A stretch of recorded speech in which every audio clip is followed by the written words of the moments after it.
Snapchat account কিভাবে খুলতে হয় বন্ধুরা, যদি আপনারাও স্ন্যাপচ্যাটে অ্যাকাউন্ট খুলতে চান তাহলে কিভাবে আপনি স্ন্যাপচ্যাটে অ্যাকাউন্ট খুলবেন তাই এই ভিডিওতে আমরা দেখব। তাই ভিডিওটাকে স্কিপ না করে শেষ পর্যন্ত দেখে নিন, তাহলে এই ভিডিওতে আমি আপনাদের A to Z প্রসেস দেখিয়ে দেবো কিভাবে আপনি স্ন্যাপচ্যাটে অ্যাকাউন্ট খুলবেন। তো এখন স্ন্যাপচ্যাটে অ্যাকাউন্ট খোলার জন্য সবার প্রথমে আপনি স্ন্যাপচ্যাট অ্যাপ্লিকেশনটাকে প্লে স্টোর থেকে ডাউনলোড করে নেবেন। এখন স্ন্যাপচ্যাটে ক্লিক করুন, ক্লিক করার পর এখন এখানে আপনি দেখতে পাবেন সাইন আপ। তো এখানে সাইন আপে ক্লিক করে দেবেন, তারপর এখান থেকে আপনারা কন্টিনিউতে ক্লিক করবেন।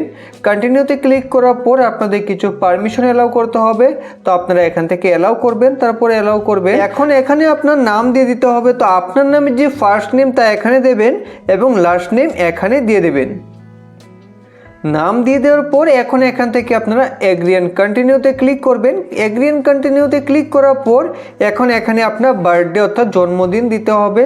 তো আপনি আপনার ডেট অফ বার্থ এখান থেকে সিলেক্ট করে নেবেন। তো সবার প্রথমে মার্চ সিলেক্ট করবেন, তারপর এখান থেকে তারিখ সিলেক্ট করবেন, তারপর এখান থেকে আপনার জন্মসনকে সিলেক্ট করে নেবেন। তারপর এখান থেকে আপনারা কন্টিনিউতে ক্লিক করুন। এখন এখানে আপনি আপনার ইউজার নেম দেখতে পাবেন, আর যদি আপনি ইউজার নেমকে চেঞ্জ করতে চান তাহলে এখান থেকে চেঞ্জ মাই ইউজার নেমে ক্লিক করে আপনি চাইলে ইউজার নেমকে চেঞ্জও করতে পারেন। এখন এখান থেকে আপনারা কন্টিনিউতে ক্লিক করবেন, তারপরে এখানে আপনাদের পাসওয়ার্ড সেট করতে হবে। তো এখন এখানে কিন্তু ডাইরেক্ট আপনি 1 2 3 4 এই ধরনের পাসওয়ার্ড দিতে পারবেন না, আপনাকে একটা স্ট্রং পাসওয়ার্ড বানাতে হবে যা 8 ক্যারেক্টার লং হতে হবে। তো 8 ক্যারেক্টারের পাসওয়ার্ড আপনি এইভাবে বানাতে পারেন, যেভাবে বানালে আপনার পাসওয়ার্ড একবারই স্ট্রং পাসওয়ার্ড হয়ে যাবে। তো এখানে চাইলে আপনি আপনার নাম লিখে দিতে পারেন, তারপর এখান থেকে @ দেবেন, শেষে এখান থেকে কয়েকটা নাম্বার দিয়ে দেবেন, তাহলে কিন্তু আপনার সেই পাসওয়ার্ড স্ট্রং পাসওয়ার্ড হয়ে যাবে। তো এইভাবে আপনি পাসওয়ার্ডটাকে বানিয়ে নিন। পাসওয়ার্ড দিয়ে দেওয়ার পর এখন বন্ধুরা এখান থেকে আপনারা কন্টিনিউতে ক্লিক করে দেবেন।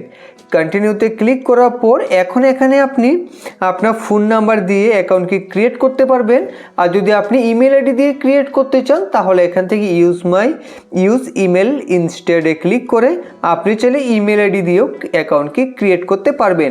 তো এখান থেকে আমরা ফোন নাম্বার দিয়ে ক্রিয়েট করব। তো এখানে আমাদের ফোন নাম্বার অটোমেটিক চলে এসেছে, বা আপনি চাইলে এখানে আপনাদের ফোন নাম্বার না আসলে এখানে আপনার ফোন নাম্বারটাকে দিয়ে দেবেন, তারপর এখান থেকে কন্টিনিউতে ক্লিক করে দেবেন। কন্টিনিউতে ক্লিক করলে এখন আপনার ফোন নাম্বার একটা কোড আসবে এবং সেই কোড ভেরিফাই হয়ে যাবে অটোমেটিকলি।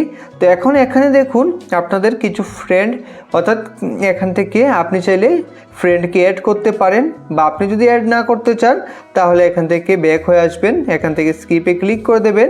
এখন এখান থেকে আপনি বিডি ইমোজি ক্রিয়েট করতে পারেন, আর যদি আপনি না করতে চান তাহলে এখান থেকে কন্টিনিউতে ক্লিক করবেন, ওয়াইল ইউজিং দ্য অ্যাপে ক্লিক করে দেবেন। এখন এখানে আপনাকে প্রোফাইল পিকচার অ্যাড করতে হবে। তো আপনি চাইলে আপনার একটা ফটো ক্লিক করে এখানে অ্যাড করতে পারেন, বা এখান থেকে স্কিপও করতে পারেন। এখন এখান থেকে এক্সিটে ক্লিক করে দিন। এক্সিটে ক্লিক করে দেওয়ার পর এখন এখান থেকে অ্যালাউ করবেন, তারপর এখান থেকে আবার অ্যালাউ করবেন। তারপর বন্ধুরা এখান থেকে আবার আপনাদের অ্যালাউ করতে হবে, এখান থেকে আপনাদের অ্যালাউ করার পর এখন বন্ধুরা এখানে আপনাদের স্ন্যাপচ্যাটের সকল ফিল্টার চলে আসবে। এখন এখান থেকে আপনি এই ফিল্টারগুলোর মাধ্যমে ফটো ক্লিক করতে পারেন, ভিডিও বানাতে পারেন। তো এইভাবে খুব সহজে আপনি স্ন্যাপচ্যাটে একটা অ্যাকাউন্ট ক্রিয়েট করতে পারেন। আশা করি এই ভিডিওটি আপনাদের ভালো লেগেছে। ভালো লাগলে লাইক করবেন। ভিডিও সম্পূর্ণ দেখার জন্য অসংখ্য ধন্যবাদ।